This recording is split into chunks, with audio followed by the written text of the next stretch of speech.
Queue line acting. What is it that is like your favorite in the haunted attraction business? Like, what do you love to teach? What do you love to do? I mean, I feel like it's set design, but we'll get to that in a second. But what is it? What does it really get you, like? What is it that keeps you doing what you do? I have to say, I love actors and stuff. They're so good at what they do. I can see that, a really good actor, or, give actors pointers. I can't act worth crap. I am terrible at it. I can't. I'm telling you, I'm like an elephant in high heels trying to act. It's just not a good look. But as far as, I love doing set design, just being creative. I really enjoy the entire creative process. And at each haunt that I've been at, it's kind of different.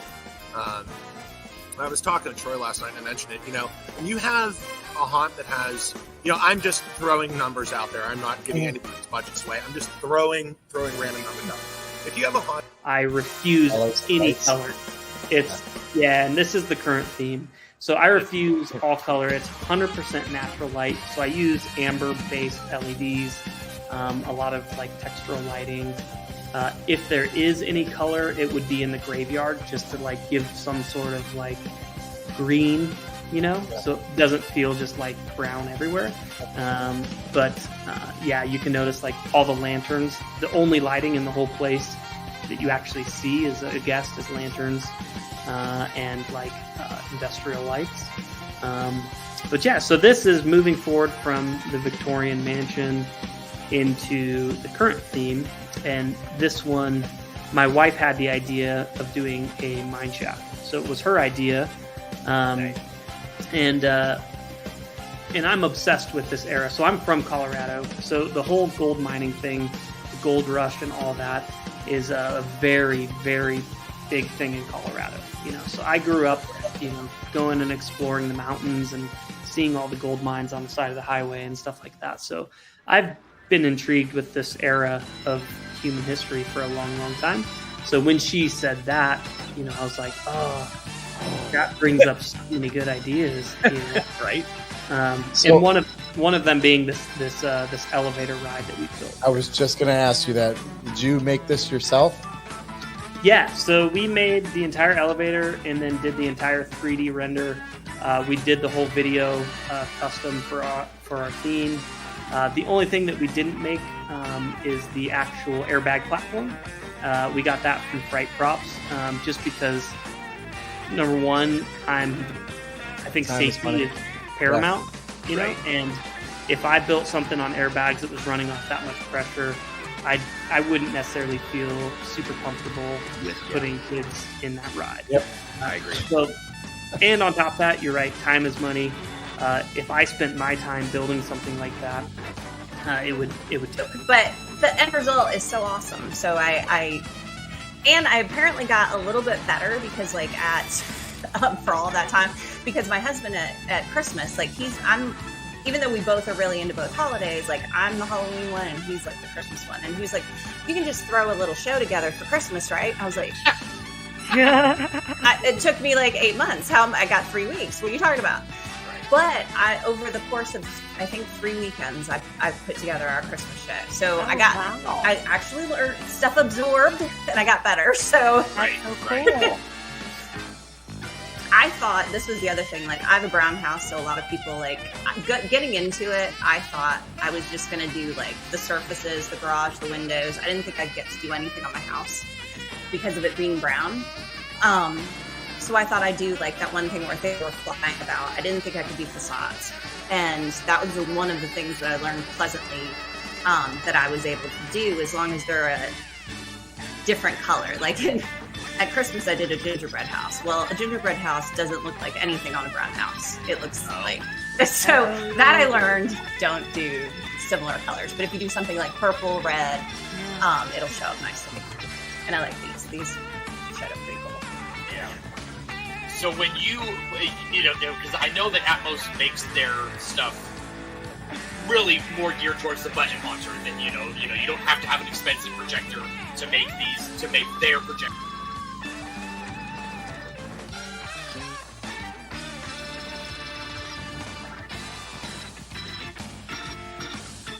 Well, it's Tuesday night, and you know what that means. The Haunt Hour, with your hosts, Troy Crivolo,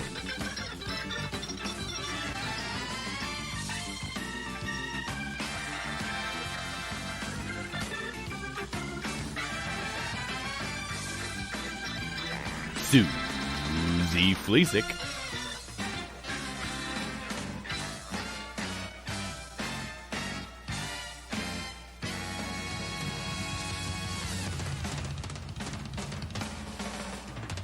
and Dan Doble.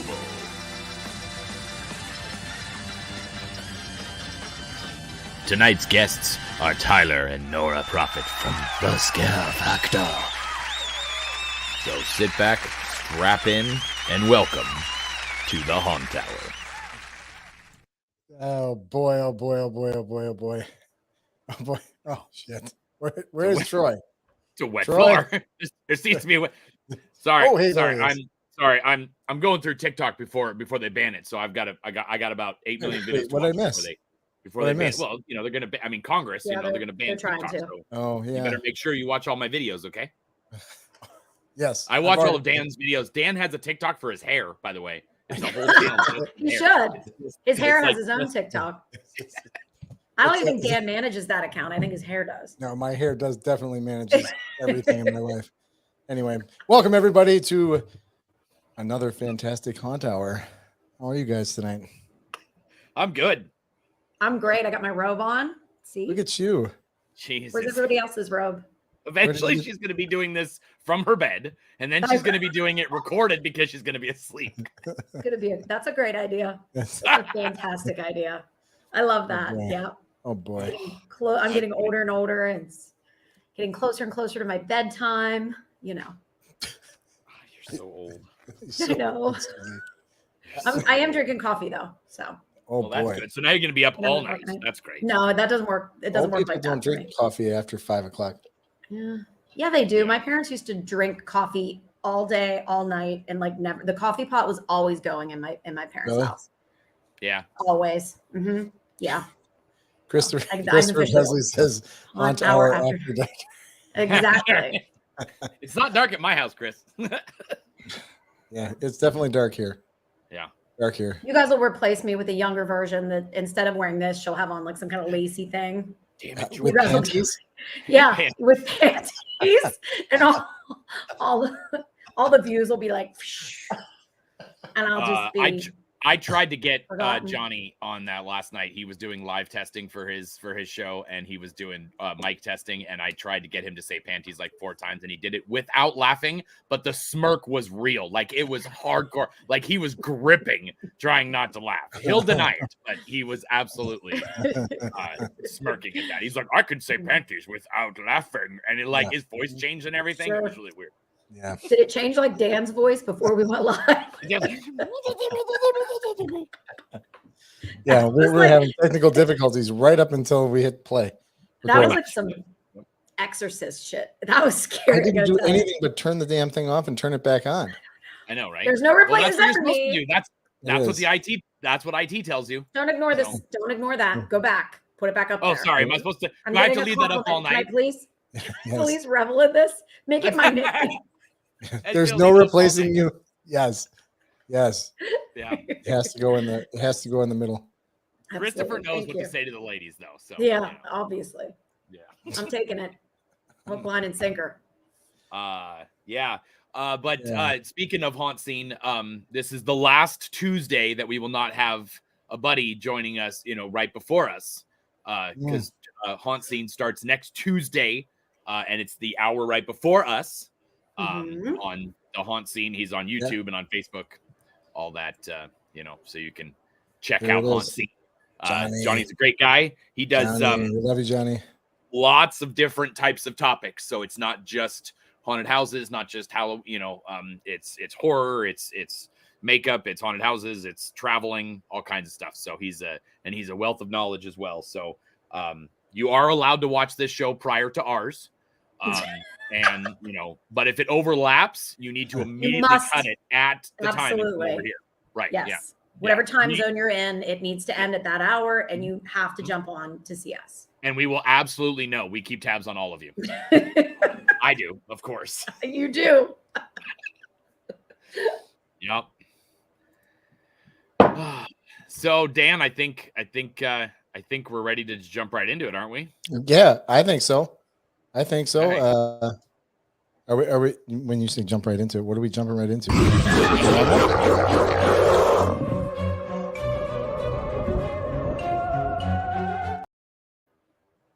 Haunting That's a little news. longer than I thought it was going to be. That's It's okay. cute. I liked it. I love the It little is. jack I liked it a They're lot. so cute, and the music. Yep.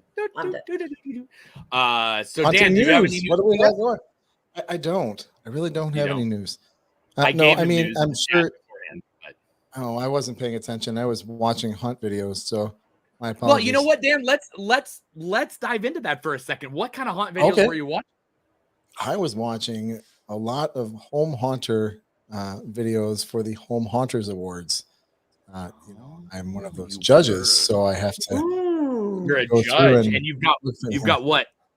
Wait, you've got 3 days? Yeah, 3 days. I'm almost 3 done. days. I've got one more. 3 days. Got 1 or 2 more. They are categories. super fun to watch, though, huh? They are. It's super addictive. Yeah. Mhm. I have Like, to ask I'm something though. saving, Whose I'm saving the idea? best for last. I'm saving the walk. Whose idea was it to get you to judge when you can't even make a damn walkout video that takes literally 3 minutes? I took a chance. Me and That Christopher was have a chat, and risky. we're taking bets on whether or not he actually makes it. And I am my entire move to Dallas hinges on the fact that Dan doesn't do this on time, so that I get all the money from Christopher, because it's a large sum of money. Wait, so there is a bet going on? What has I'm to sure. happen? Christopher, It's like 20 Christopher, bucks, I You talk have to to me, finish buddy. it on time. Finish what on time? You have to finish the judging on time. Oh, I'll finish the judging on Because time. then I've you got send us 2 that left. message yesterday, and you go, "Hey, about the judging," and Christopher goes, "I'm gonna win." No, I've got walkthroughs. Hold on. I've got walkthroughs to do. Where did my mouse go? I walkthroughs to do and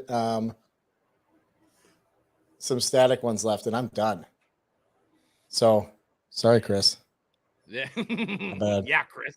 Mm. Good. Yeah, when I judged, it was a lot of I think I did walkthroughs first, because they're usually they're the longest, and they're usually the most. Them and display category. This year display had more than walkthrough. But I already cranked through that. They take, but there's a couple of them that it's the same video, because they have a portion of it that's multiple those categories. people that don't break it down for me, they don't get good scores.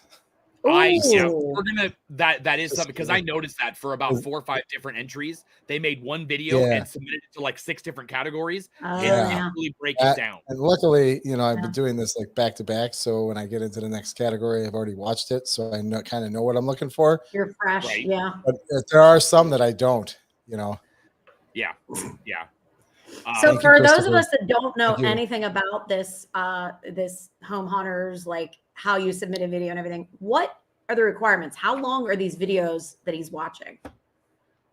They are generally under 10 minutes, give or take. Yes. They are, let's see, I believe the submissions, we only do videos. We accepted them till the 21st. Turn your phone. Please turn your phone. We got a lot of vertical ones, but it's still a vertical one won last year, so we can't say that it doesn't happen. It doesn't disqualify you immediately. I'm kind of a dick when it comes to judging. When they my, don't do what they're supposed to, I don't give them a good point. score. You didn't follow directions, so that's like that's what they call it, right? demerit. That's why we have a lot of different category, or like the credentials to judge by, and then we also have a lot of different judges, and we have new judges every single year. So we have a lot of new ideas that come in, and a lot of different styles of judging every year. So it's might be tough this year, man, with Dan. I don't know. Jerez is another judge. It's 92 minutes. And so is you. So we have all the judges in here tonight. Isn't the show 92 minutes? There's a couple that are pretty long. There are. But yeah, generally we don't. I don't think we actually have a actual like limit. We suggest it, and I think something that we're really going to do is we are going to suggest next year that if you're gonna, you've already made the video, you can break that. You can cut that video and say, this is now the prop one. And it's 1.5 minutes long. And then you submit you upload those 6 clips or whatever to, to YouTube, and then in individual URLs to the submission form for each category. Then the judges will look at static prop and they'll watch that 1-minute video instead of the 10-minute video, again, hoping that they read the notes and they remember where it is in the video. So the other way you can do it is you can just clip it. You can click clip on the YouTube video if they use YouTube, which majority of them do. You just hit clip on the bottom little corner and it'll start the clip at a certain time point, and you can drag it to however long it is within a minute, and then it'll makes its own URL and you can send that. And then it's within the video. We'll have to do a little video for that this year and show people how to do that, because we have some people that don't know YouTube very much. That's me. That's me. I wouldn't know. Well, and I know the clip thing is fairly new. I think it's like only been in the last year or so. Last year. So it's I've used it so many times for things. It's great. Right. Mm-hmm. Right. Cool. So, but yeah, we are gung ho on that. On what we're doing. Me and Christopher are working out the script and everything for the actual award show itself. I'm super excited about that. The judges are judging. So we need a 30-minute video of how to zip clip. Yes, we will make an extra long one for you. Let's see. The other news that I have is Universal Horror Nights announced their 32 event dates. They are open from September 1st all the way through October 31st. What are their themes this year? They have not released all of them. I know the one thing that they did was they talked about one of their merch things is "See You in the Fog." So I have a feeling it's going to be maybe, there's the movie The Fog. So it could be something based around that. They have not released, but they did say there will be 10 different themes. Mm-hmm. Sweet. I'm always amazed at how many haunters go to that. Like, that blows my mind. Right. Those dates, I barely have time to sleep. I don't know how people go to Orlando and do this that are running. I think a lot of them go in the later September after everything's pretty much built. And you send a couple of people, like, maybe the upper people, or maybe the people that don't, like an actor or something like that. Right. Doesn't really have anything to do in the end of September if you're not open yet. You've helped build if that's part of your gig and stuff like that. So, I mean, there's obviously lots of employees that add haunts, but, for $103, I hope, I know that's per person, and that's just, I don't know if that's for the entrance as well as, like you get to go through Universal and the things. I have a feeling it's all inclusive. It didn't say on the thing. I've never been. I do know that you're not there for the scares. It is not a scary event because there's conga lines, and it is way to see the sets, to see that theme, which is usually movie quality. Well, obviously movie quality. Right. But I agree. I find time to do, because my business is in October. So obviously I find time to go see haunts, but for you, this would be hard. It's a big deal. But when you were saying about movie sets, the funny thing about, a friend of mine told me about Universal is the way that they, and I'm sure you guys know this, but the way that they do their scares, or the way that when you're walking through, the haunts, it's almost like a choreography type thing where there's like counts, and they just come out and do whatever. And if you watch the videos, you can almost you can see it. It's just like step, blah, blah, blah. You know what I mean? It's so much different than the way I do it at my haunt. And so when you were saying you're not going for the scares, you're not going for the scares at all. There are none. Well, and just, and literally the amount of people that they're putting through, you can't say, well, you're going to hit these these patrons at this time when you've got a line of 15 people, you're just hitting the hit. It's just straight. Yeah. Right. I feel like the queue line and the fairway people get to do a lot more fun like that. The sliders and the roamers, they get to scare people because they're just walking around. They can hide behind a bush or garbage can and jump out. So right. It's not as scripted and choreographed.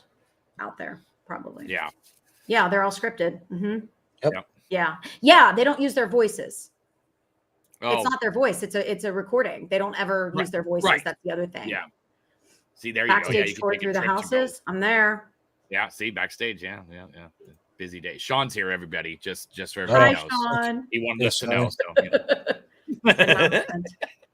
Sean. So, so I think I mean, I don't really have any other news. It's kind of been a slow. It's kind of that weird little area of time where there's not. Some of the haunts are announcing schedules here and there. It's too early for me.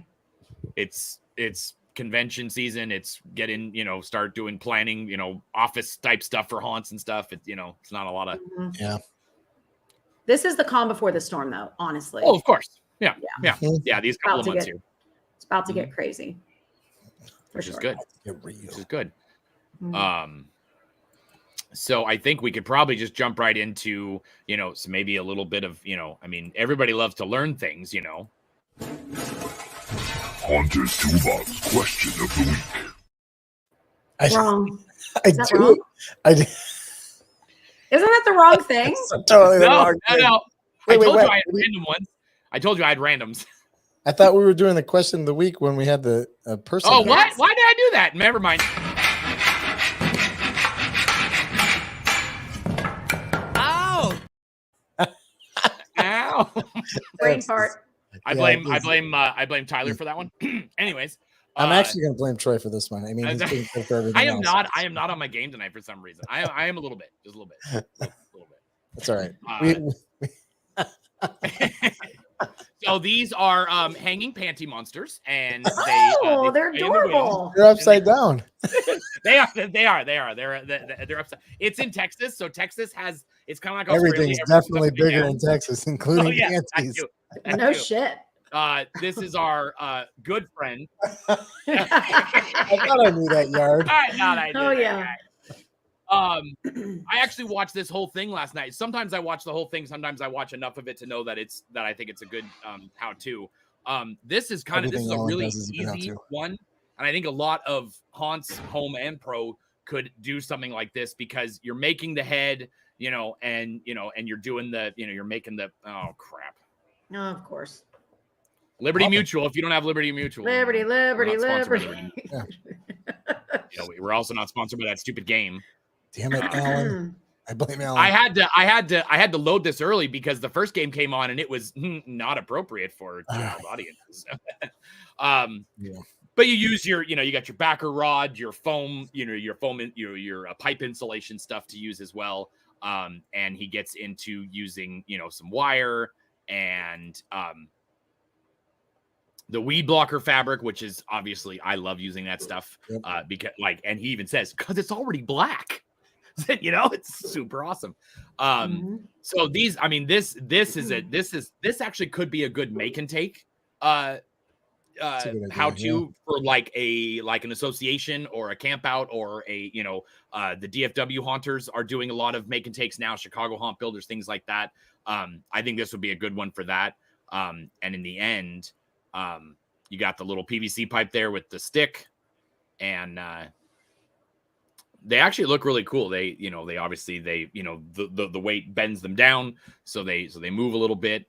And but yeah, he shows you how to make them pretty easily. This is probably a $15 prop, Yeah. And these remind me of things that you can buy at the store, but they're like $65. Mm-hmm. Absolutely. You know what I mean? Like, especially the weed blocker fabric, they actually have props made out of that. I mean, shit I've bought in the past. Yeah. And I mean, doing something like that, I mean, you can't even see the stick, so all you see is the guy. And I mean, that would be cool. Dropped a couple LEDs in there, you could really make it. That's cute. Yeah, put them in the eyes and stuff. Yeah. So so that's on at the Stilpy Studios YouTube page, which of course has a metric ton of how-to videos. So it does. If you're not subscribed to that, you're not a haunter. I'm just gonna say it. That is well said. Yeah. Well said. So that's our DIY for the week. I will, of course, post that up on our Facebook page after we are done with the show. What are you laughing at now? Just thinking of upside down big black panties. He's still back Alan will there. love that. I'm sure Alan will love I'm done. You know. How to make monster panties. monster panties. Did you see what I did there? Did you see what I did there? Monster panties. Boobies. There we go. Why am I here? I feel like I should just get off of this No, and go. he's laughing. He's He's laughing. I'll stop doing it when he stops laughing. Oh, God. Boys, I know. We are settle boys. down. We are All right. boys. With saying bad Speaking words. of silly, awesome, hilarious fun. Oh yeah. You know what? I will do that news next week. We'll do that news next week. So I guess the best news I have for you guys today is that we have two of the greatest reviewers and wet floor sign attackers I have ever met in my entire life. Nora and Tyler Proffet. Welcome. Hi, guys. Greetings, Hello. my fellow foolish mortals. Yeah. I do not have any wet floor signs today, unfortunately. All right. Troy So made me one, but lead us into this. What's up with the wet floor signs? We need to know. For those that don't know. well, when Norma comes out, Nora drunk, Your alter ego. my alter ego, she just does crazy shit. And we were at Trans World, 2 years ago? And there was a wet floor sign in the bathroom, and I decided to have fun with it and came out of the restroom chasing everyone as I was clapping with it. So everybody was like, "Oh, Nora has clap," and it was a funny inside thing. Troy was there in the line of fire. He got mauled by the wet floor sign. I was. I was one of the first ones because we were all sitting at that couch area right across from the women's bathroom there, and you came out just, wet floor sign blazing. And That is awesome. There the is rest video is of wet it floor somewhere. sign history.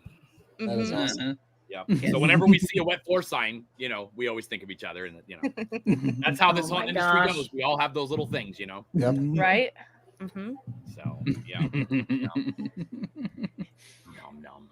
Yes. Uh-huh. Nom nom. So Hi, yeah, Blacko. we always like to start this portion of the show out with, we want to know about you guys. How did you start in the industry? Well, more, how did you start into Halloween? Not so much the industry, but how did, and you could both answer, obviously. How'd you get into Halloween as kids, as teenagers, adults, that type of stuff? Early memories of Halloween, that type of intro. Lead off with your haunt beginnings there, Nora. So for Halloween, I was born on October 25th, so very close to Halloween. And Mom and Dad would always do the Halloween birthday parties and stuff. So I always grew up not being afraid of anything that was scary, things that I probably should look at and be terrified of as a child. And about the time I was 10 or so, I started getting brave and going to the local home haunts trick-or-treating, because we would have some pretty big ones here. And what are you doing? Keep going. Oh, okay. Tyler's messing with things and he's messing with me. Okay. Oh, he had to. Are you? You're face ADHD, was- OCD. Okay. Never mind. Go ahead. Sorry. So I started getting kind of brave and going into the strobe rooms where there'd be a big grill and you'd have to go get the candy, and I wanted to cry but I didn't, and I always made myself go into the scarier place, and I'm gonna go through the yard this time and not scream when this does that because I'm a big girl and I can do that. And when I was about 4, so I'm backing up a little bit here. When I was 4, my aunt won me a Dracula doll out of the claw machine at Ponderosa, I think. And as a child, I would carry him around, like a baby in a blanket. And people would ask me, at Kroger and Walmart, "Can I see your baby?" And I would show them, and it would petrify people. I love that. And I still have awesome. Dracula to this day somewhere. And I have a picture of me and my dad because I had to have him everywhere. And he's driving the boat with me and my dad, and I'm 5 in this photo. So for me, I just kind of grew up around it. It's always been a thing. And then I, about 12, started going to actual haunts. I got Dad to take me. So that is how my shenanigans began. And then, So we both met at a mental institution. We both worked at the state hospital. For real. For real. That's true story. You worked there. You forgot that little part. We were in we worked there. That's the Easter egg. Yeah. So Oops. we ended up started dating around 2007, and part of the terms of agreement there was that I had to start going to haunted houses. I didn't really care for a whole lot of spooky stuff. I was infected with the bug. I didn't have the bug already. So yeah, I was given an ultimatum. You're either going to haunted houses or this ain't going to work. Cause at the time I was like, why in the hell would I pay good money to have somebody scare the shit out of me? You know? Right. And so I'm like, all right, fine, I'll try one. And so we went down to the Baxter Avenue morgue down here in Louisville. And yeah, I was hook, line, and sinker. You know, I was freaking myself out the whole time going in. And when we came out, I was like, all right, that was pretty fun. So yeah, then that year we ended up going to a handful more. And I think the next year we went to like 10 or something, just going on our own. And like we pulled out this, we found the binder here a couple weeks ago where we were keeping track of like all the coupons for all the haunts and all their dates. And like we had it all on paper because this was like before smartphones and stuff were really even a thing. So this was about 2000, Probably 8. 2008, 2009-ish. And then, so 2010 rolls around and we're following all the local haunt review groups and trying to find more reviews, figure out which places we should go. And we stumbled on the Scare Factor. And up in the top corner, it said, become a haunt review team. And we're like, what's that do? So we clicked that. Yeah. So we weren't the original owners of the Scare Factor. And the site was Flash at that time. So it was like really cool to see all the tricky things that it did. Like it had a baby that popped down and screamed at you. And spiders that would crawl out. And yeah. Mm-hmm. So we went through the application and did a video chat with the guy. His name was Tom Schaefer. He was a former haunt owner up in Toledo, Ohio. And he created the Scare Factor and the whole notion of having this, centralized review criteria and having teams all across the country utilizing that and all posting on the same website. And we've been trying to stick with that to this day. But so 2010, we joined as Team Zombillies. And I think that first year we went to maybe 20, 25 haunts. And then every year since then, we've gone to at least 30. At the time when we joined, there were only, I think, 3 or 4 teams. And now we're up to close to 30. So, nice.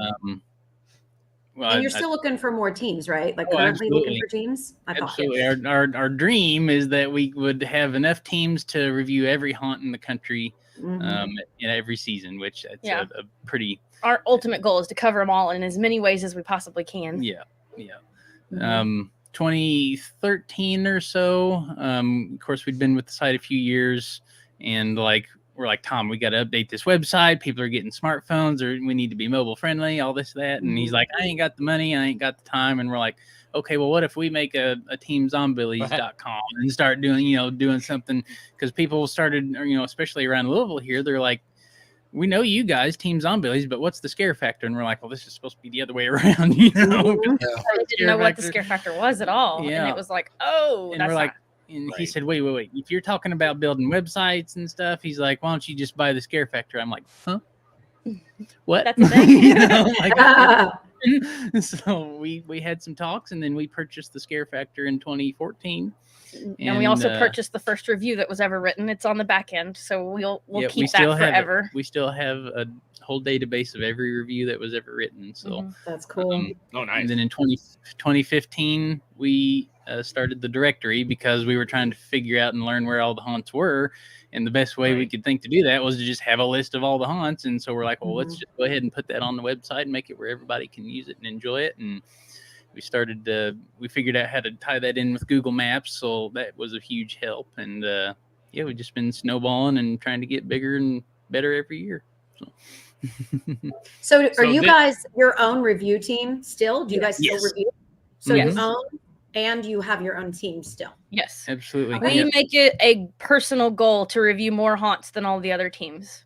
I love it. Nice. We try, it's more of like we're all volunteer. So Yes, some haunts do give comp tickets. Sometimes we do ask. I mean, that's all things that we do. Yeah. But we want to set an example, and we know how much work it takes to do this. And although, yes, some of us are getting in for free, it's still a minimum of 6 hours to write a review, not including the time spent going there and visiting the attraction, of course, which is fun. But when you're doing it from this perspective, it does become work. Right. So we try to be that example of, we're the ones out here doing a lot of it, and we're doing all of the editing. So we try to keep it that way. Yeah, no review goes live without somebody giving it a double take and making sure, there's no slander, that sort of thing, and we try, which we've had to filter out a few times. Yeah. But, Right. Yeah. Yeah. But are you? This was from November of 22. I'm assuming you've gotten some of these filled in. We do. So there's another person in Arkansas, so that right hand portion is covered. We actually have Northern California covered. Nice. So that team's actually going to take over. Our previous team was there. Washington's going to take a year off, but other than that, it's pretty accurate. Yes. Looks like and Texas is sometimes pretty wide open. Yeah. Yes. Sometimes some of the teams only do. It's a minimum of 5 per year. Okay. And some of them only do 5, but there's 50 around them. So sometimes we'll take teams that are like closer to others too. Like Tyler and I, we really need a team in our area so we can split some of these, because we have over 50 haunts that we could review within 2 hours of us. Because you're where? We are the Southern Indiana. So we're like literally in the middle, right in the center of Cincinnati, Indianapolis, and Louisville. And there is a lot. There's absolutely a lot. Yeah. Yes. Yeah. We're that big purple dot in Indiana. I mean, that whole region is, Yes. the Tennessee, Kentucky, Ohio, Indiana, Illinois is just and Pennsylvania is just jammed full of haunts. It is Right. thick. Yep. Which is great. I mean, you can almost just drive down the street and see it, and see a haunt. So I thought you got one from Oregon. The Washington team does travel to Oregon. Okay. But they are one of them is moving to the Midwest, so yes, they may be back next year and they may not. I'm not sure. Okay. Yeah, they're still kind of up in the air for the 2023 season. And that's our thing too. We don't. A lot of our teams, they want to move on and sometimes go work at haunts or go back to working at haunts, or they just kind of get tired of doing this all the time. So it's hard for us to keep teams. But those that we do have, they're all doing really well right now. They're all awesome, and we can't do it without them. So right. A lot of haunts are very appreciative of, I didn't mean to cut you off, but a lot of haunts are very appreciative of the reviews, but there's a lot of haunts that are also, it can feel thankless at times, for sure. Hugh wants to know if you only review pro haunts. So when it comes to the actual review itself, the thing that we try to use to negate between whether we can do a full scored review or not is whether the attraction accepts or charges donations or admission. Okay. So if it is a home haunt that does not take donations, or I don't know how this is across the nation, but some require donations, which I think is a little odd. But if they do require donations, we can score and review, because that value, we kind of have to have the cost of admission to fairly give a value. Otherwise it's kind of a 10 really, because it was free. It's an infinite value. And yes. No, but we will do so we have a blog section on the website too. So we've done some home haunts and done a blog section there. Sometimes we'll go through and take photos, and then last year we actually filmed one local to us, and that turned out really well too. So yeah, that was cool. But generally, we do only review professional or attractions that charge admission. Okay. Yeah, there's a whole scoring section on there about your value per minute, etc. I'm probably wording it wrong, because they time themselves in there, and if you're free, there's no that, like you said, it's infinite. So it's kind of how do you judge that? That's true. So I understand that. Do you guys do anything in Canada? Because I know even though she said Canada, there'll be more people. We did. Last year we covered, I think, 3 haunts in Canada, but they're in the blog. The Washington team. The Washington team did, and then the year before that, we had 1 actual review in Canada, but it's still kind of open. We're also playing with this video thing, so we're trying to get some additional coverage in other places. Some haunts do not want the review at all, but they are okay with video. So we're And some currently are the trying other to way balance around. They don't this. want any I was video. gonna say that's the opposite of Explain us. the video aspect of that. What are you guys doing for video? So for the video, we're not doing reviews. We would like to figure out how to do that, and how you take a 1,200 minimum word review and turn it into a video, and It's not boring as shit. yeah, not boring, and it's still comparable to like the normal written reviews. But right now we're doing normal live walkthroughs, and Tyler always has the camera because you do not want me filming, and no, and so sometimes we're actually reviewing while we film.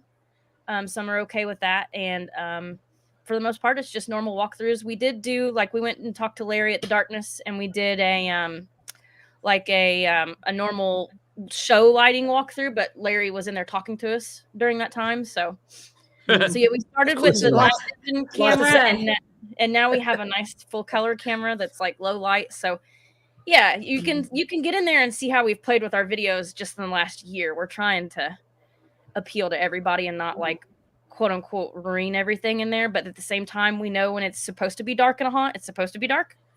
So we don't want to. And sometimes, with this night vision, you don't see the colors and stuff, but like that infrared, sometimes it's like having a spotlight and lighting up the whole thing. It's like, ooh, you're not supposed to see that. And I hate spiders. Some of the plain walls. You don't want and to hear things, what I was saying at that time with those spiders. Yeah. Yeah, we really like the new camera. We've just got a little small light, but you can see in full color, and it's real. Yeah, I really like it. Yeah, the haunt that's on the screen now. See, they opened up just to be videoed for us. They opened up the second weekend in November, I think. They're like, when we want you guys to video us, and we're like, well, we're not coming down, but we're thinking about going down to Atlanta because Netherworld was open that weekend, and then they're like, well, let's talk to our actors and maybe we can do something. And they ended up opening up even to the public on just so we could come down too, because they wanted coverage, and we really appreciate it. It is an awesome haunt, and their video actually did pretty good too. So yeah. That's good.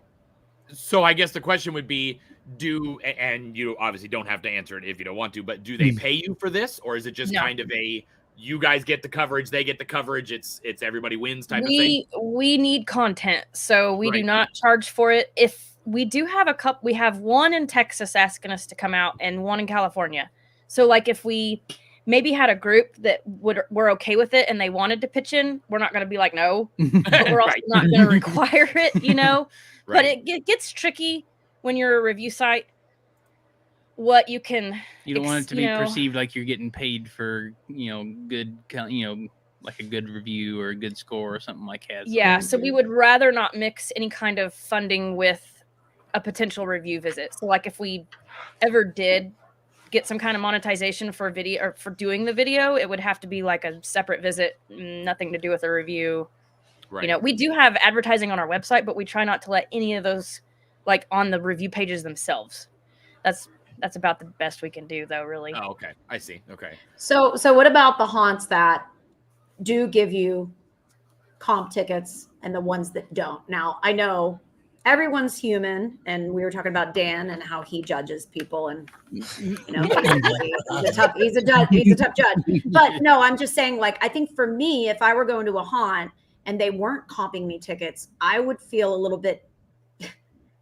I know this is a no. I'm going to say you're telling your teams don't judge this way, but I feel like if I had to pay $50 and my entire team that I was bringing with me had to pay $50 to get into a haunt when I asked for comm tickets, that would sway my judgment a bit. It makes you feel the sting a little bit more, like when maybe Q Entertainment's not as good as it could be and that sort of thing. It's like, we paid $50 for nothing. Right. But ultimately, our goal though is to be honest, and our customers, which are also your customers, won't want to read the reviews if they're wrong consistently. No. Yeah. We also know that haunts can overstaff and do different things because they know we're coming a lot of times. We do try to make it as fair as possible and tell them.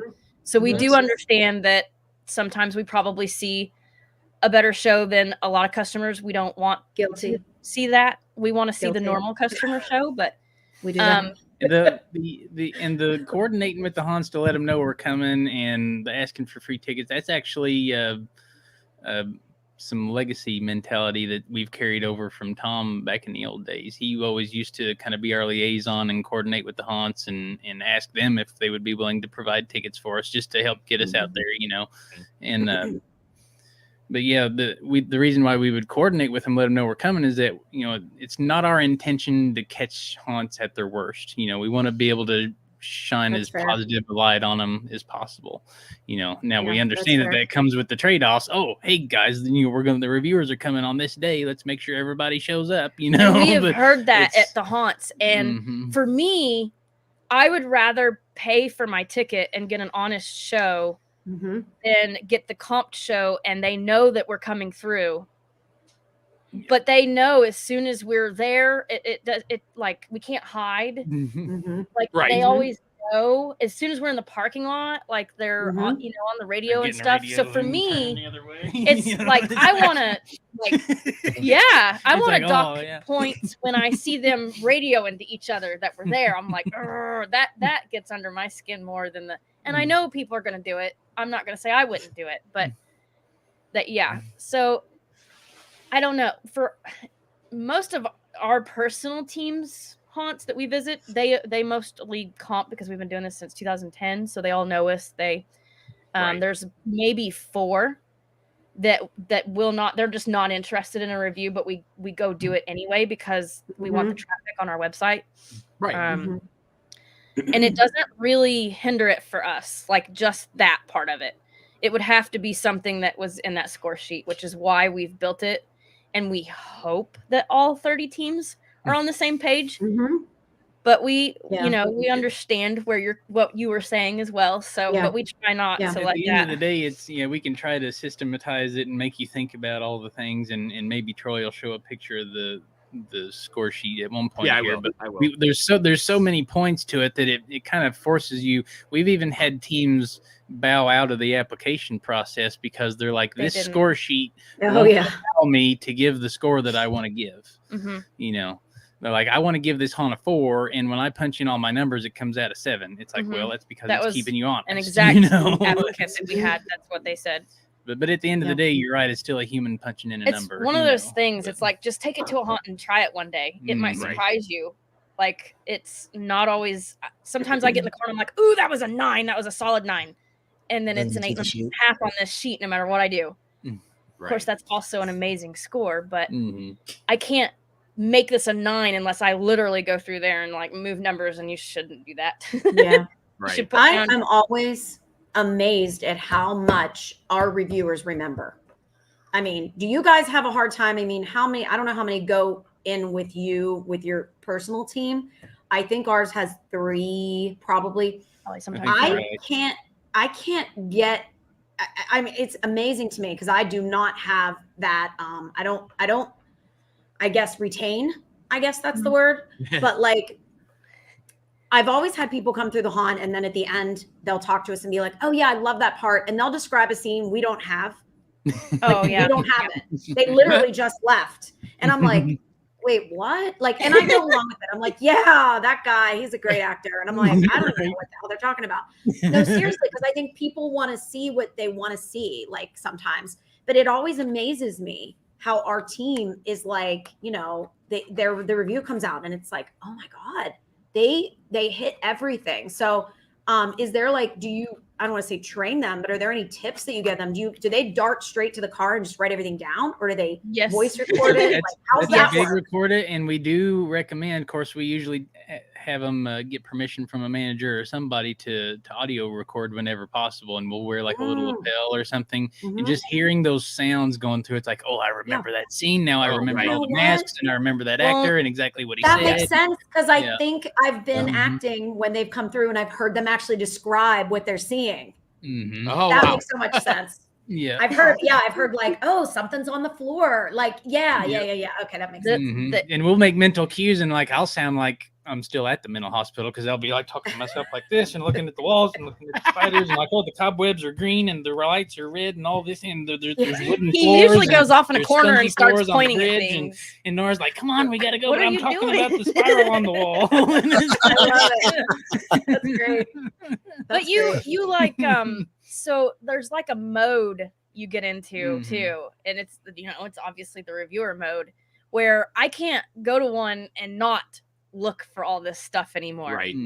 Like I feel Like, we're so always- bad sometimes during like the off season when we're not reviewing, and I'm like, oh my god, they totally missed that, and that was 2 seconds too late, and I'm like, turn it off, but I can't. I think all of us hunters do that though. Yes, I mean, it doesn't matter if you're a home hunter or not. You're looking at stuff way more in detail when you're walking through a hunt. You can't And, not notice sometimes. Even my daughter, who's 10 years old, will walk through a haunt and she'll go, there should have been somebody there. And I'm like, okay, ruined. This is I great. don't know though. I think it's just me. Like what we will actually go through 100 Acres Manor, and my husband is for the state, he we go through before they even open, and we leave there. There's no actors. We go through. I don't know what I just saw. I have no idea. Like that is a free for all place for us to go and get ideas. And I walk out and I'm like, what just happened? Because 100 Acres Manor is just jam packed with things to look at. Yeah. And my brain goes, and I have no idea what I just saw. It's like it erases everything. So I'm probably never going to be a good reviewer ever. You need one of them little pocket voice recorders and go through like this. Don't hire me. Yeah, but you still have to remember what you saw too, because some of us, like Brian from New York, he's the New York reviewer. Yeah. He says on his recorder, he'll be like, "Oh my God, look at that mask! It's amazing!" And then he gets home and he's like, "Fuck, what mask?" Yeah, that would be me. That would be me. Totally, it was a mask. That's all I know, but I have no idea what kind of mask. That would totally be me. Yeah. For us, it was a lot of repetition. Like Tyler still doesn't remember as much as I do, or notice as much as I do. I think my ADHD brain helps a lot. Because I will spot a freaking Unify, the wireless network That's what we things in a haunt pretty fast if they're there. And I'm like, Tyler, there's the Unify. There it is. And I just have that weird eye. But that's also kind of why we have the veteran versus the apprentice teams on the site. So our newer teams are likely not going to remember as much as the rest of us. So we try to highlight that. And we probably need to do a better job at highlighting it now that we've been doing this for so long. But that is one of the things they may come out of. Like if we sent a new team to your haunt, Susie, they may come out and not explain everything like Scott's team does. And it's a normal thing. We try to help. We do have some training where we take some of our videos. We take some of Haunted Attraction Networks and some even Dorky Dude and Carpetbagger. And we have some training where they have tests at the end. And if they don't pay attention to the videos and what's going on, they have to rewatch it to answer the test correctly. So I think that may also help, or it seems to help. Yeah. So now with a video like this, doesn't that ruin it? Like obviously she's not reviewing on this video, like because you can't review while you have this bright white light in your face. That's obviously got to ruin like everything in that house for them. Like I don't know why she's scared, because you got this white light on you. Can see everything. I'm not seeing anything. Well, it's blinding her, so she doesn't know when anything's gonna pop out, and she's like, "Oh, anything can be anywhere," and she's not seeing nearly as much as you think she is. Right. That's It actually makes it harder to see. Yeah. Yep. This isn't one of our teams, just to be clear. This is Philip. He's down at Sir Henry's, and he provided us with this video. He just found some to go through with, and. Yeah. Tyler normally films behind me with less light, but at the same time, not as much light, but a little bit of light, but not that much. So if you are a haunted attraction and you want to have Scare Factor come through or review, how does that process work? Can you walk us through? It is super simple. How that works? Yeah, it's just a Facebook message either to our Facebook page or to one of us directly, or we have a kind of a review request form on the website under our contact tab. And then ideally we would have those, like before September, because all of our It usually teams doesn't start happen. working on, some people don't even have their schedules until October. So it's like, how are we supposed to schedule this? Come on. We're over here biting our teeth already because we're working on directory updates and trying to get, those schedules posted. But anyway, the sooner we can get you guys into a review request list, we share that with all the teams. It's a shared Google Doc. And then all the teams share their schedules together and look at who's on the request list, and anybody that isn't normally covered. A lot of hunts basically know they're going to get covered if they've had any kind of regularity with one of their local teams, unless they're out in the middle of nowhere or if they're 2.5 or more hours from us. That makes it a bit more difficult. Those are a little more hit and miss. Because like for Tyler and I, and for even Scott's Team Houdini, we are some of the teams that hit the most haunts. And so if we don't hit 2 or 3 in a night, it literally makes it to where we have to knock 2 or 3 completely off our schedule. Right. And that's why we give the tickets too, and just VIP, because then we know you're going 20 minutes up the road to, Riches. Right. You're Mm-hmm. going to Fright Farm, so we got to get you out of there. Much appreciated, never required though. Yeah. Never required. Yeah. Well, so with that, do you think so? With the reviews, do you think that they are more geared towards haunters or the general public? Because haunters are going to get similar type of response when they pull up. Like when I pull up to a haunted house, especially in the Northwest, they know who I am. They know I'm coming. So or when I do the bus tour, they obviously know I'm coming. So they're going to give the bus tour and myself a little bit different show than, I've been touched in haunts that don't touch and things like that. Right. Do you think that your reviews are more skewed towards actual haunters and Halloween people versus just the general public? So we do try to wordsmith things towards the haunt customer, because ultimately our haunt customers are the folks that read reviews, or they're the ones that we're trying to get to read them. Yes. But we're not ignorant to the fact that haunted houses do read their own reviews because they want to see where they can improve and all those sort of things, and especially Nora and I, not all the teams are is crafty with this yet, but we'll put some little if you read between the lines, you can see where our little jabs are, like this guy fucking sucked, or but we won't say that in the review. We'll say, instead of saying, "Oh, all the actors were great," we'll say most of the actors were great, and right, some of the actors could have done this, or a few costumes could have benefited from that, or we'll on that same question. There are 3 of our categories that are weighted heavier than the others. Scare factor, costume or cast, and what is the third one this year? Entertainment and value. Yeah. Right. Yes. And the scare factor. Cast, costuming, customer service, immersion, special effects, scare factor, and entertainment and value. Yeah, but there's 3 that are weighted more. Yeah, the 3 that are weighted. We literally just changed these not that long ago. So yeah, you're always last year, and we didn't choose this, so this is why it's not.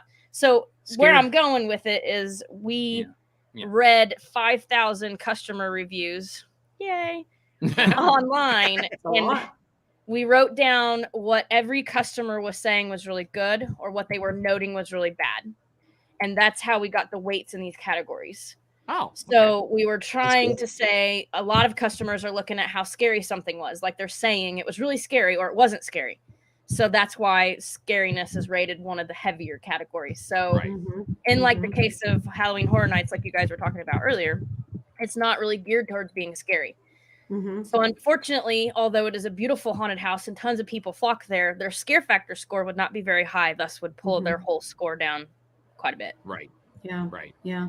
Yeah. So last year you changed it, right? Because I remember Scott saying it was definitely different. And if your score is a little bit lower than the year before, don't be afraid of that because it was just the way that things had changed. Okay. Yes. When we make changes, it like makes a big change for the whole thing. So we kind of just tell all the teams, tell all the haunts, just don't look at them.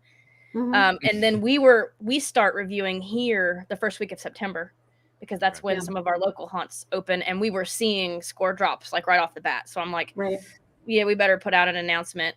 We probably won't make any major changes for at least a 2 while. years. Yeah. It We try requires a not lot to of do it too coding much. and all that, because we made it to where the teams can like upload this score sheet as a CSV, and like the website can read it and spit it out in the reviews, and like so like whenever you mess with all those tables and all, it's like let's not do that again. Well, for and a when we mess with minute, the thing, you know? the teams are like, "What are you doing? We just learned how this worked." So I let my wife do all the spreadsheet stuff. She's taking classes on Excel, and she does stuff, and I'm just like, so I know exactly from viewing from behind. I know exactly what you're talking about with the spreadsheet stuff. And I know yeah, that's all Tyler. Not Christopher me. does a lot of that with the award show. He does all the stuff. He does very similar stuff with all the boxes and all the coding and stuff like that. He's really good at that too. So I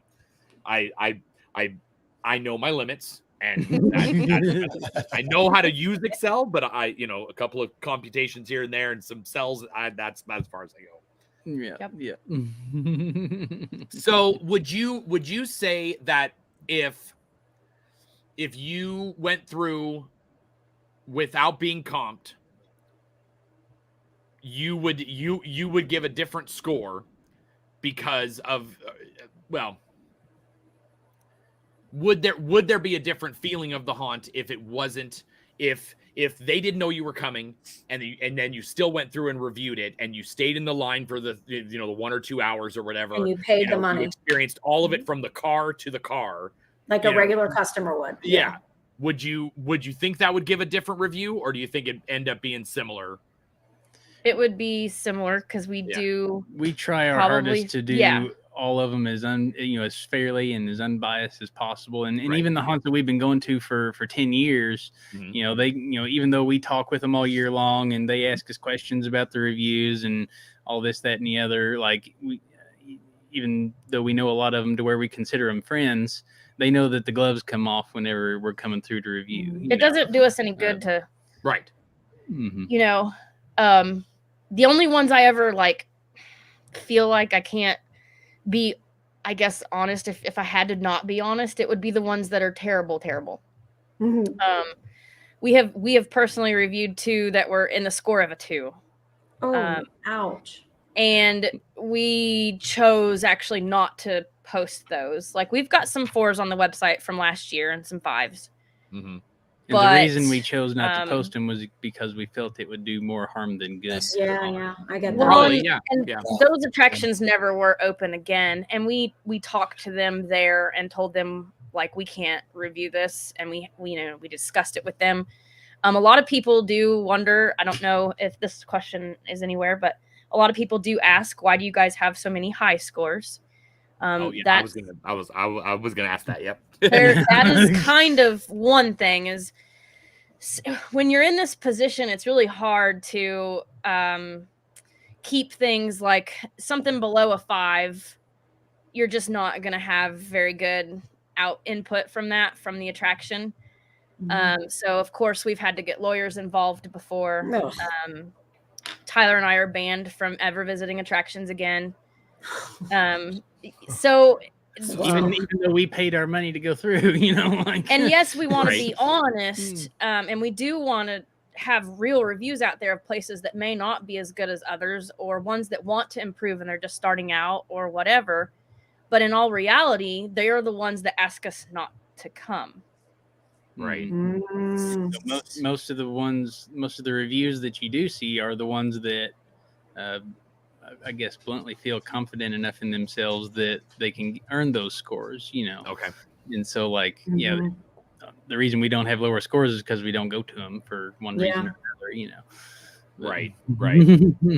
Well, going back to Troy's question, I don't think that you would purposely change not purposely, but I think you would still review the same, but I don't think you'd get the same show if they didn't know you were coming and they didn't know who you were. They know your faces. Yeah. Because I know I'm on the other side.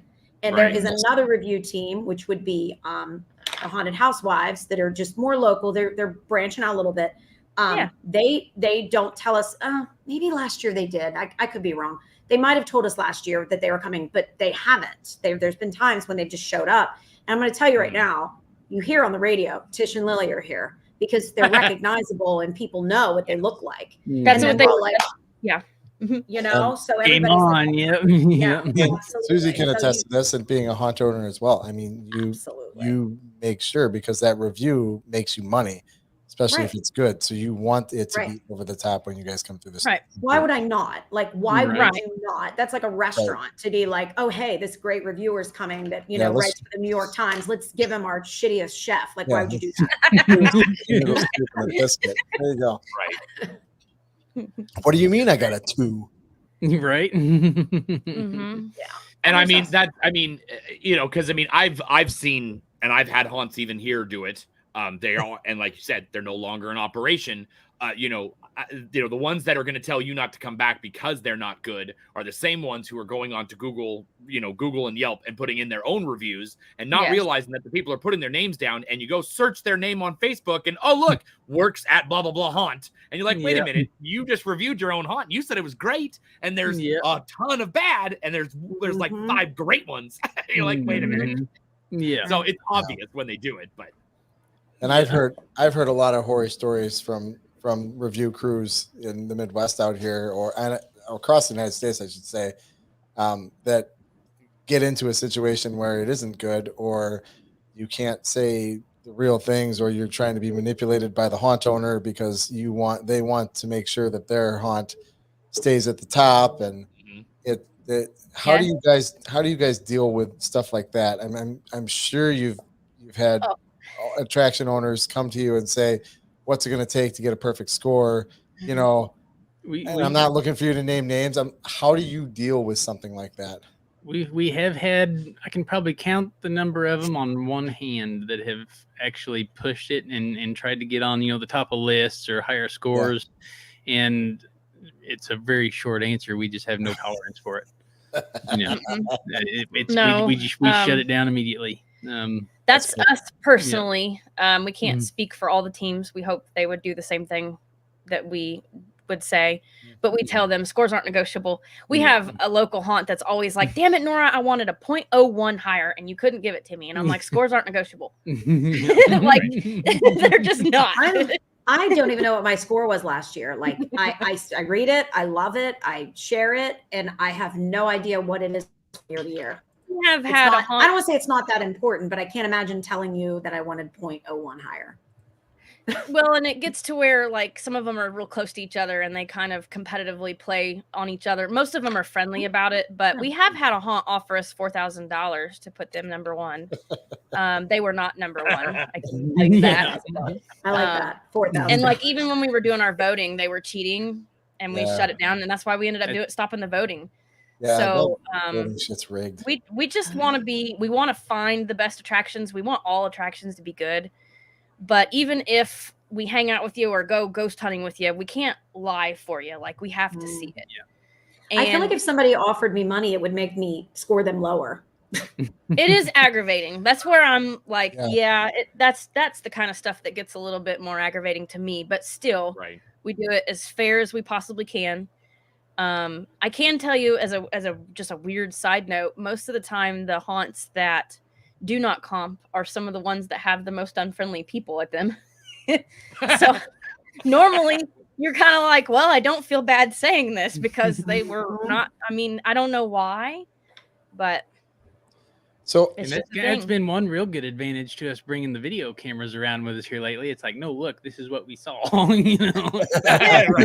That's one of the biggest things we get is, well, I've been to this haunt you guys rated number 5 100 times and it's never that good to me. And I'm like, well, you kind of got to see what we see.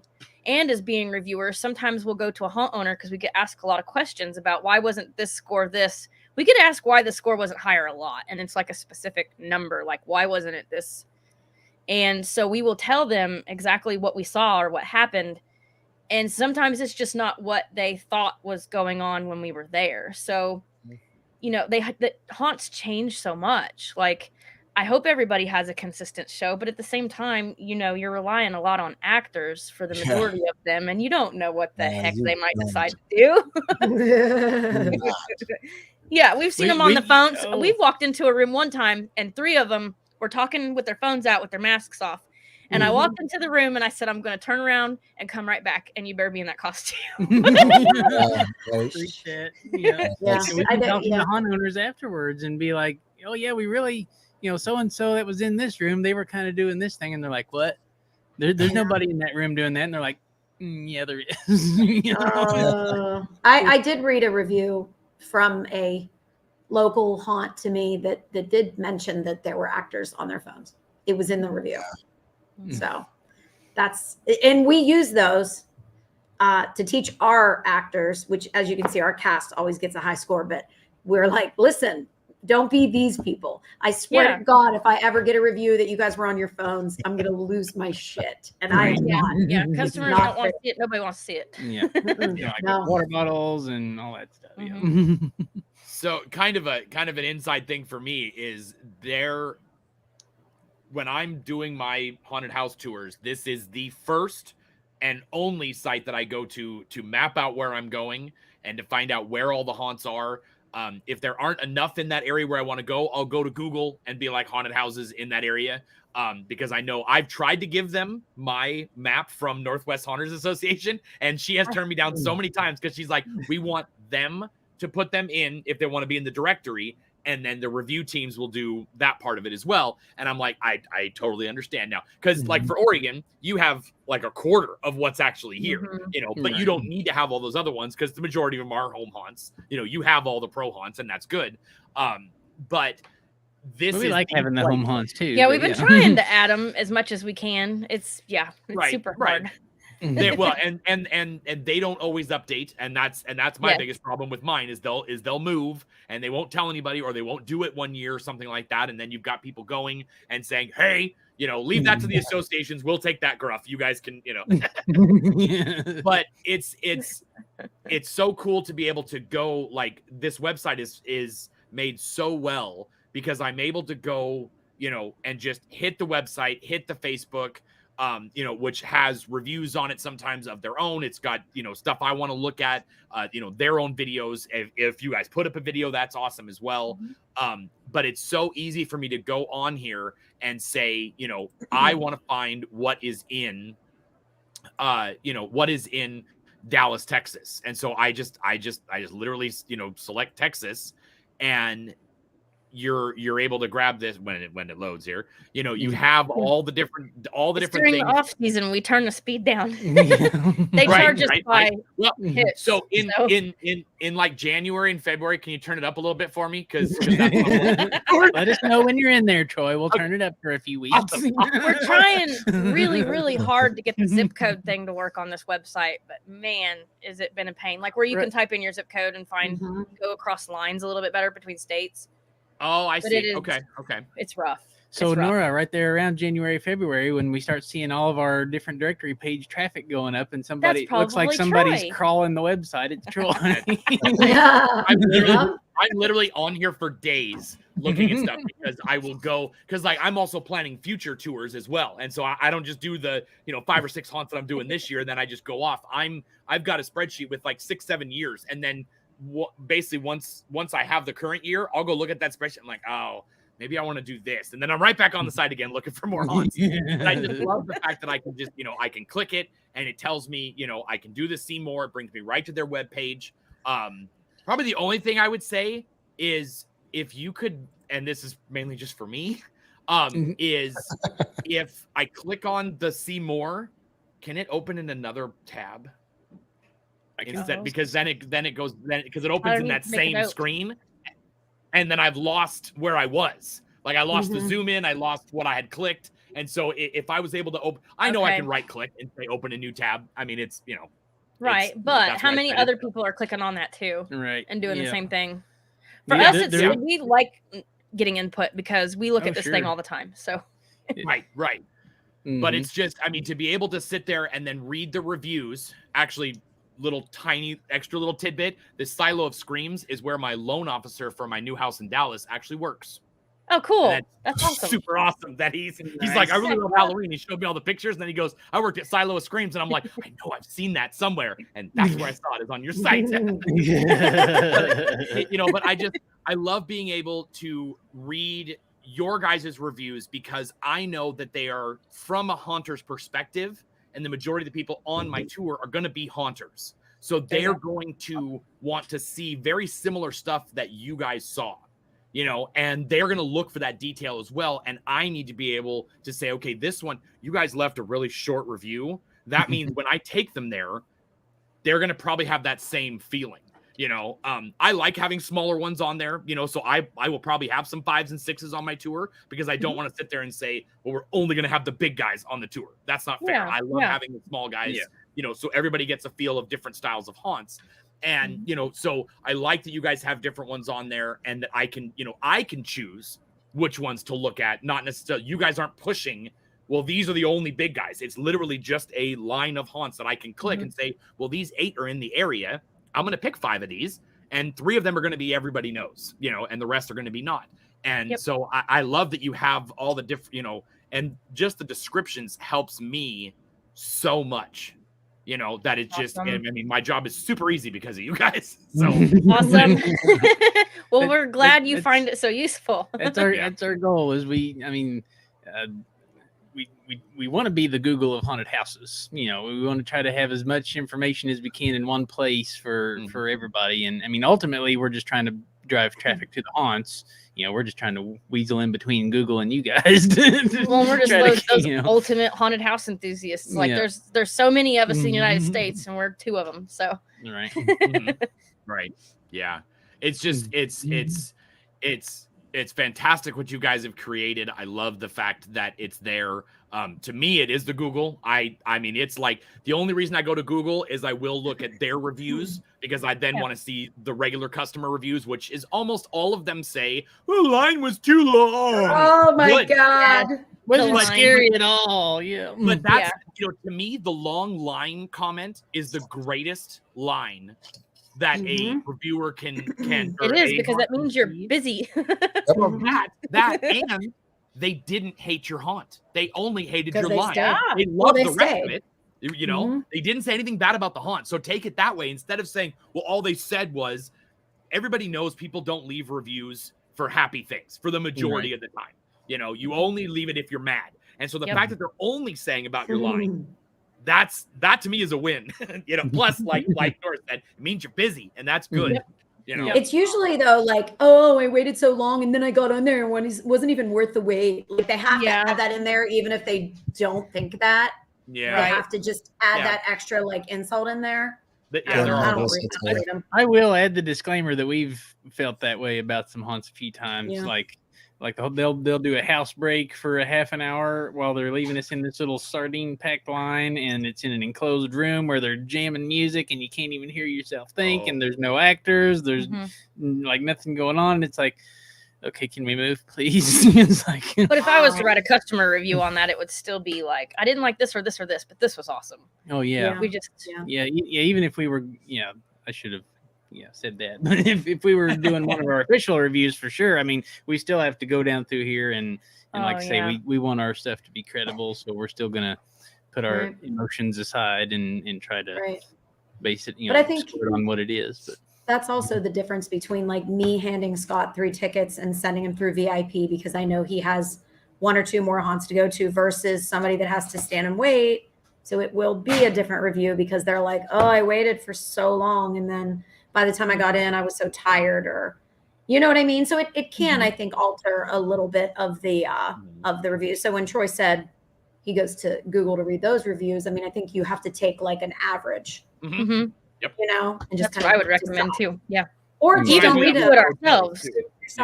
Yeah. We'll go read our review or other reviewers' reviews and the Google and the Facebook. Yeah. And it definitely, I mean, I haven't, you know, you guys haven't let me down yet. Everybody loves the haunts we've gone to. So, you know, that's a win. Hell yeah. Love to hear it. With the yearly rankings, before we get to our toolbox question that I already shot over earlier about,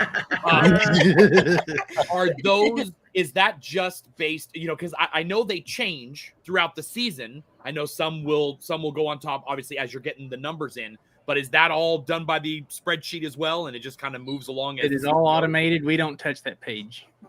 It is all sorted by highest score. Yeah.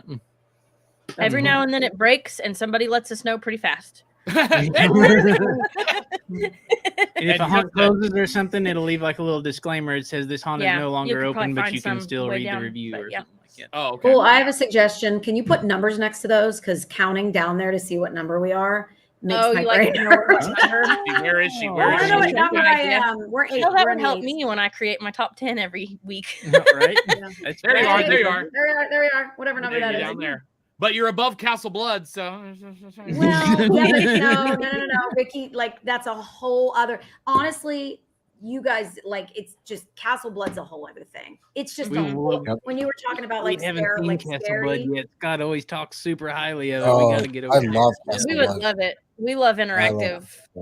So different. It's I you're may not going to have- be scared there. It's just you're going to be No. entertained from start to Right. finish. This year, I may have just accidentally picked your highest ranked haunt to go to for the haunt tour. So Creepy Hollow. People love We- that place. Love we are it. going to Creepy Hollow. We get to basically 8:00. We get to the bus pulls up and people just get to go until like 11 o'clock at night. They get zero. I'm not pushing it. That No is more haunts awesome. that night. They just get to run the place the entire night. I was gonna say they've got a lot of stuff going on there, Right. so that's Right. awesome. He told we were originally going to go from creepy to 13th floor, and he goes, "You're not going to make it, like, or you're going to ruin what we have here." And he's like, "So I would ask you to come to ours first and only, but I can't tell you what to do, obviously, you know." Yeah, But yeah, I mean, we talked to them at length, and they were like, "We got a show every hour. We've got all the food and the vendors and the games and all the haunts." And he's just like, they can go through the haunts as many times as they want. They could just do whatever they want. I was like, "Oh, that's gonna be so easy to market." Yeah, yeah. It's great. It's unlimited VIP pass. Yeah. Right, There's right, not very right. many of those out there. Right. We're actually doing another one on Sunday night. That's the same way, but because Awesome. they have 8 haunted houses at that one. So we're gonna do it 2 nights in a row where people just get to go and Awesome. no telling you have to get back on the bus to go to another one. I'm not gonna rush people around. It's just gonna be a nice, easy weekend for them. So Very nice. But yeah, so I think we should get quickly to this and then the rapid fire. So we'll get this going here. Haunted Toolbox question of the week. I love it. Which haunted attractions are inspirational for you? Well, that's a good one for this week. Oh man. I've got a soft spot for Hell's Gate. I just really like the story. Oh, I knew I loved you. I love the story, and just there's something going on every step of the way, and you never have to you don't have to wonder where you're at in the story. You know, of course, obviously with we doing the review stuff, we have an appreciation for those that take that extra length and you know, to create a story around it. Humans just by nature love stories. And when you can rope that into a scary interactive experience, it's just great. So I absolutely hats off to them for that. Nora, before you answer, I just have to ask you, Tyler, is there a show that has a better story than Hell's Gate? Because if there is, I have to go. I don't know. What's the story at Hell's Gate? It's you the start story off in the woods and you make your way to the secluded haunted house, and all the people in there are overcome with this darkness that has been unleashed by the patriarch of the house, and it's overtaking all the people and the workers, and you have to try to make your way through without succumbing his to it daughters yourself. fell So, ill and yeah. passed away, so he actually does rituals and stuff to summon them back, and he opens the darkness, and the darkness takes over the mansion and those inhabiting it. So as you go through there, you have to go through the woods to actually find the mansion.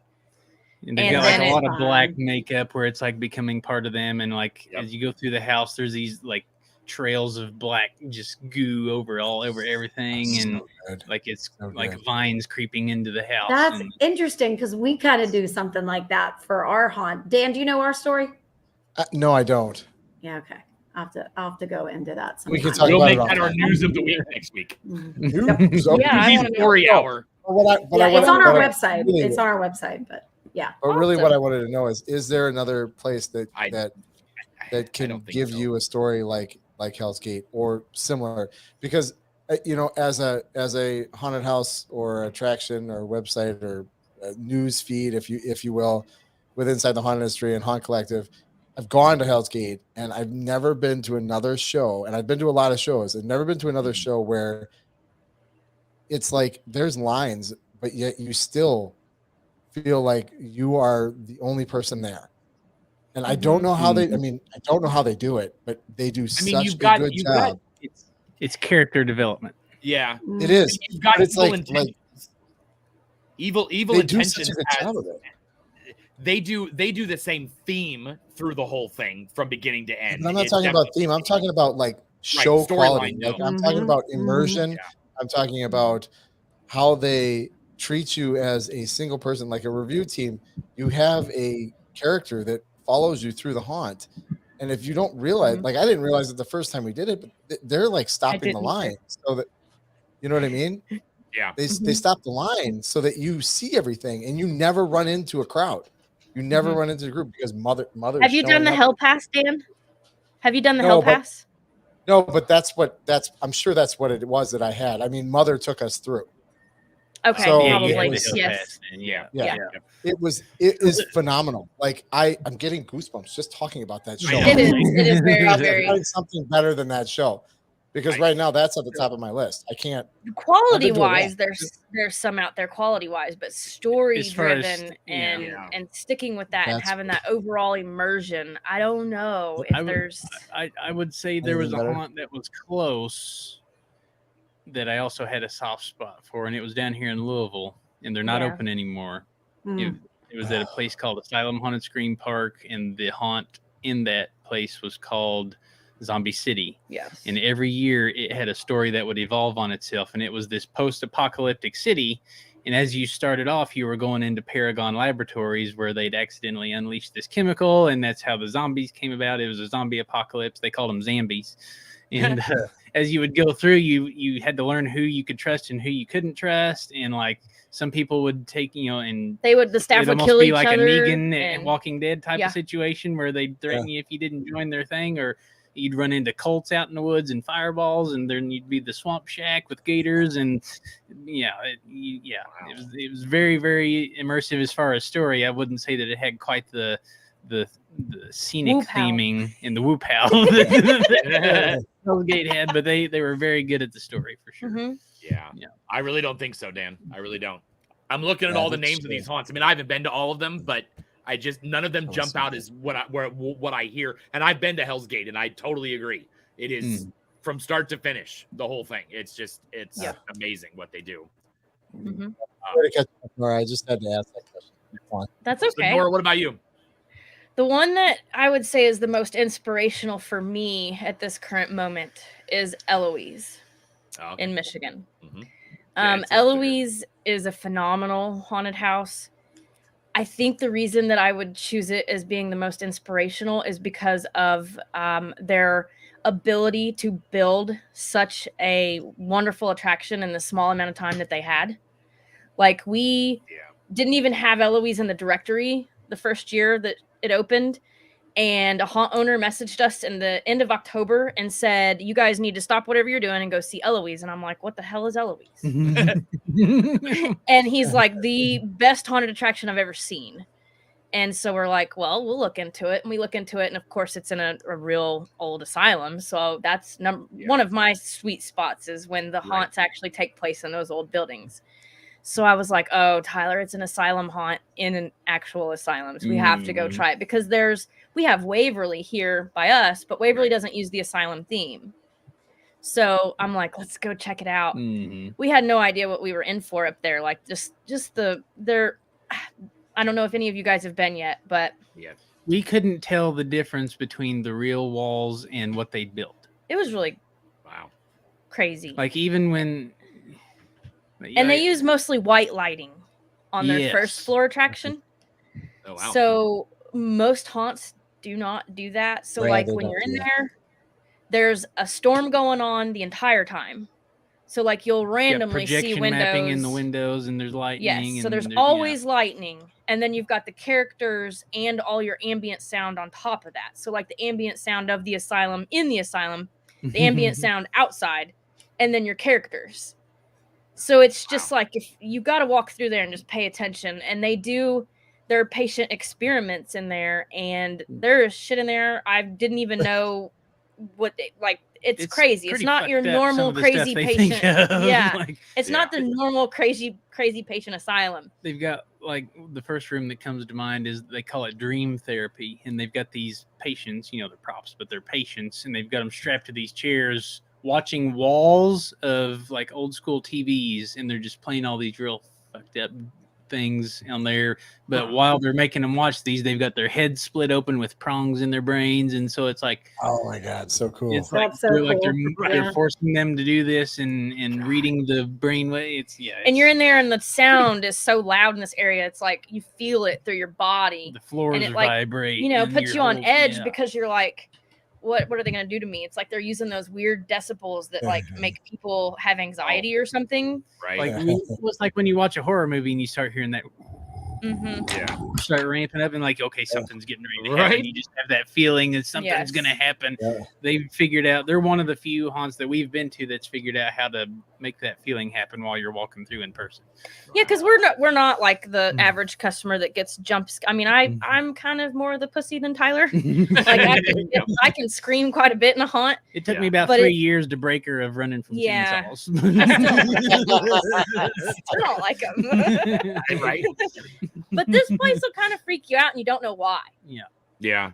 So, it's just very inspirational that this was their second season open, and it made it to my favorite number one spot very, very fast. Very, very high production. Came in with a splash. Yeah. Super excited.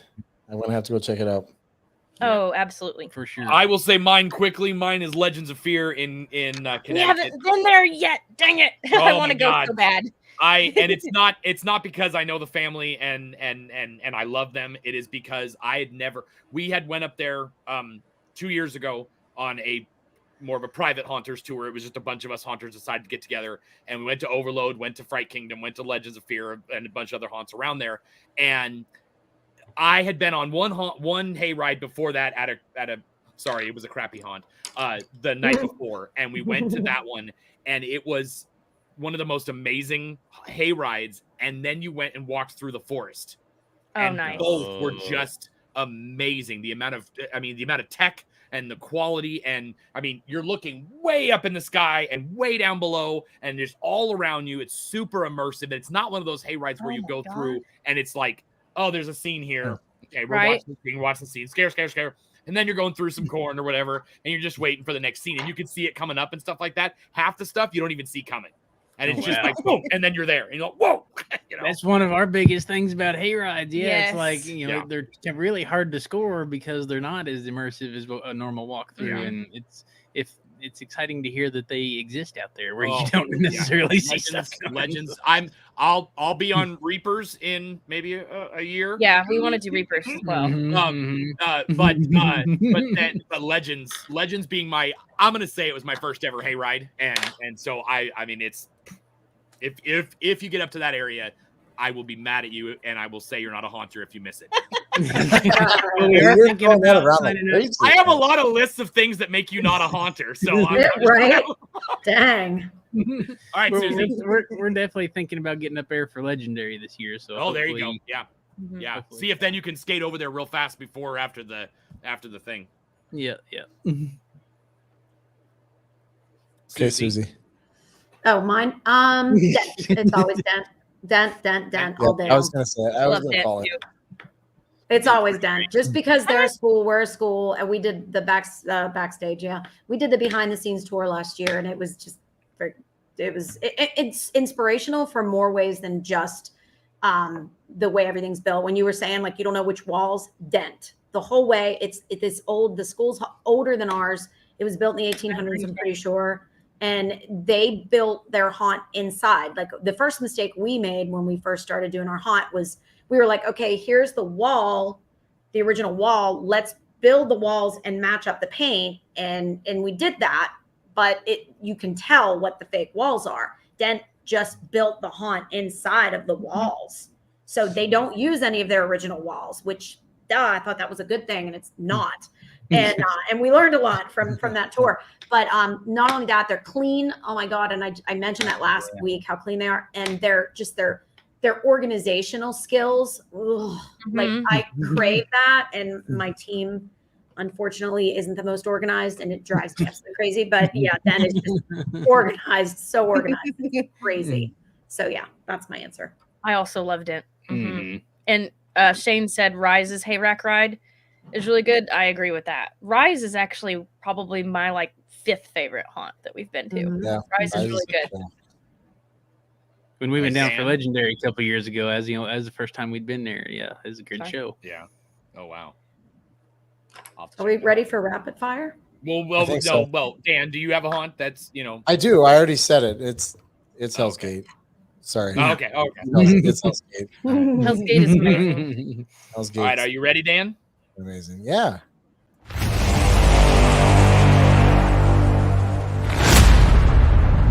Rapid fire questions. Here we go. Are you going to let them each answer? Or are you going to take one and then the other? Like both answers? How are we doing? Depends on who likes me more. So. All right, here we go. Question number 1. There's 5 questions. Answer them as quickly and honestly as you can. If you had 1 hour with any haunter, who would it be? John the Flamboy. John the Flamboy. Nice. Yep. Yeah. He's a great guy. Did I put that in your head by accident? We just love talking to John. He's a mastermind. Before Nora said it. Yeah. Dude's amazing. He's amazing. Anyway, number 2. You're the first one on the trade show floor of any haunted attraction convention. What booth do you go to and what do you purchase first? Oh, hell. I would go to Gorglore. What would you get? Purchase probably that anglerfish that they had last year. Okay. I really liked the anglerfish. Oh. My brain immediately went to Poison Props, and I'd get one of their somethings that just come out and maul you. Yeah. Good too. Those things are well built too. Yes. They go all week. Anyway, number 3. Troy or Dan? Oh. That is really hard. Why would you ask us a question like that? You can't phone a friend. You can't phone a friend. You have My to just answer ask. is Tran. So 1 Dan, That's 1 good. Troy. Splits the vote. I'll go Troy. Don't worry. I'll vote Troy. All right. If Tyler's going with Troy, I'll go Dan. Tyler. There. You eat All yours. Troy, you're my favorite. Well, looks like I'm going to find another more review towards site Tyler to because find he the loves the haunt story, for. but hey. I'm sure I can go to Google to find haunted houses, right? Right. No, because we're the Google of haunted houses. God damn it! When I type in Google haunted houses, it just says scare factor. Troy, Well done. Troy, you did it wrong. You were supposed to pay them $4,000 for their vote. Oh, sorry. Checks in the mail. Wait, he didn't tell you? No. All right, question number 4.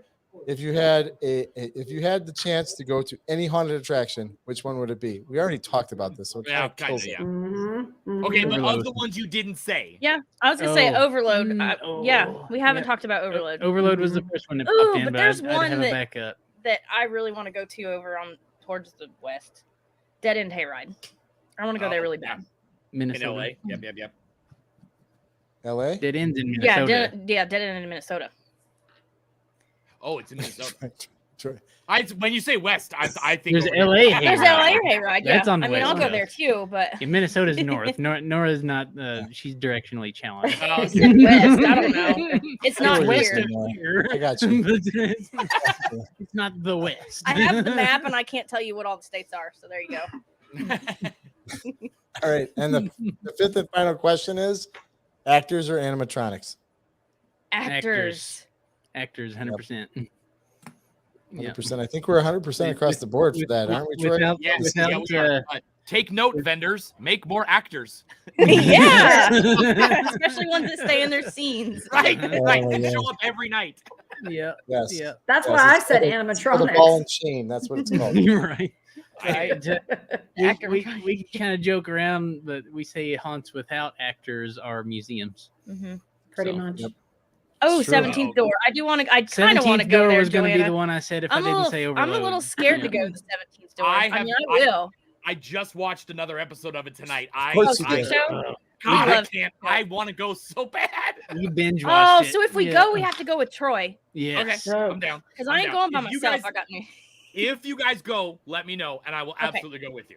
Same. We'll make them let us take video, and we can put you on the YouTubes going through and getting your hair cut. And... I'm getting a I would do it all. I would do it all. I would do it all. You get your chin Nora's cut? not excited about the shock chairs. I don't do shocks. Oh yeah. Would you get shaved? Not. I would pay to see that. Not the goatee, but the head. Yes. Maybe, depending on where. And you're not done. You got to get this. No, because they usually cut to 17 in there, and they could do that on the back of my head. They can't do it on the top. There's nothing up there. I'd probably let them do it like down here somewhere, not like right there. Yeah, normally they do it on the back or like the side. You know. Yeah. Yeah, 17 more, absolutely. We did try to get them on the show this year, but we have a shortened season, so I'm going to try for next year. I think they'd be a lot of fun to talk to. Oh yeah, definitely. He was the other guy that I thought of too. That's true, Robbie. Instead of saying John the Flame Boy for the haunter to talk to, freaking Robbie's a nut, and I think he'd just be hilarious to spend some time with. He's got a very analytical and like architectural mind. Like, the fact that he draws all that stuff out and maps that whole hunt out, and then still acts like a dick to everybody. But like I keep telling people, he cracks the whip, but he got shit done. Like, everybody hates him, but everything got done. It's better than a lot of haunted houses could produce in that amount of time. You know, it's and there are haunts that are old too. Yeah, right? Oh yeah. Yeah. 100%. All right, Troy. We're running on fumes right now. He's got to go to bed. Past my bedtime. You two. Me, you know what? You guys can go to bed. Me and Nora and Tyler will keep talking. Whoa. Don't lump me into the group with the old woman. Hey, yeah. I already have my robe on. All I have to do is wash my face and take my dentures and You're put not on my helping future. That is awesome. We'll all be there one day. Don't worry. Oh my god! Just Susie will be there before us. So, all right. So if you want to check out their stuff, again, if you are not a haunter and you not have seen Scare Factor, you're not a haunter. So give me your cards. I'm gonna get a lot of cards in the mail here pretty quickly. Right. So you got the Scare Factor on Facebook. They also have a group as well. I didn't bring it up, but there is a group That's okay. for Haunted House fans. them too. They have the Instagram, so you can follow them on there. The Scare Factor. They do have the YouTube for the regular videos. They also do a lot of paranormal stuff. I know we didn't really talk about that this episode. Maybe next time we'll have you on for just paranormal stuff, maybe. But they do have a Scare Factor Paranormal. They do the overnight, investigations and stuff like that. And they also have a TikTok until that gets banned. So please go watch all their videos. Or something. And then, of course, just scarefactor.com is where you need to go to find all the haunted houses you ever wanted to find. If you're not on there and you're listening, make sure you let us know. There's a contact form. You just hit that and go to directory and fill out your stuff, and it's totally free. Always will be. And we'd love to list you, no matter how big or small. So, yep, they're all in there. So you got all kinds of. Do you guys still do a podcast too? Occasionally, we're trying. We haven't started season 3 yet. Okay. Yeah, we're trying to figure out the best format. We're for big that moving forward. procrastinators. Yeah. Brian loves to do the podcast, but Brian is not supposed to do it unattended. So he has no filter, and sometimes that's not a good thing. I mean, it'll be entertaining, but awesome. We'll get the downloads. That's all you need for now. So Troy, we've talked about all that. What's going on next week? Next week, next week is my son's birthday. He's going to be 14 on Tuesday night. We're going to talk about dentures. Is that? Apparently. So I'm going to be dealing with my a dentures 14-year-old out, brat, clean them. and Susie, it'll be a 6:00 show, and we'll just talk about dentures and what we can buy at Aldi's. And just because I am Aldi's best customer. We also need to find out how many Werthers she has in her robe pocket at any given time. I don't have any. I have the little strawberry candies. So I'm sure you do. I'm That's sure you even do. worse. Also, I got an email this week that said something about joining AARP. So Troy, was that you're doing? Next week, I'll tell you the month club. So, He must be It's sending about me Harry and pictures. David, I'm getting them peaches. already too. Right? Yeah. What is that? I don't get What it. is that? I was fucking pissed when I got it. Don't get it. So we've moved on from panties to depends. So Right. but next Wow. week we have Tim Fowler from the Farm Haunt. Hi, Eric. So that is Tim Fowler, yep. yes, Tim Fowler. He's a home haunter. Farm haunt. He does a lot of stuff. He's working with some pros now too and stuff like that. So we are very excited. No, he is not taking my unicorn costume. If anything, Elizabeth would. Elizabeth loves that. So, but yeah, so we'll have Tim Fowler on next Tuesday. We got a great lineup coming up the next several months here. So stay tuned. Same time every night after Haunt Scene next week. Yes. After haunting. Yeah. After. Yeah. We're the late Get late your butt show. back here to the haunt hour. We're the late late. Right. Well, guys, the Haunt hour and 45 minutes. Yeah. Right. it's been fun. I've got to shut Troy up so we can actually get out of here because it's Right. definitely running We're the past same way. Susie's bedtime. So again, appreciate you guys for coming on. You guys are awesome. Can't wait to see what comes of this season Oh yeah. of Scare Factor. But Thanks so much for having us. It was great thanks talking to you again guys. for coming on, and Panties and we're gonna robes. get out of here. Everybody for watching. You guys are awesome. And we'll see you next Tuesday, 8:00 on Tower. Hell yeah. Here we go. Take care, guys. Have a good night. Good night. Yeah.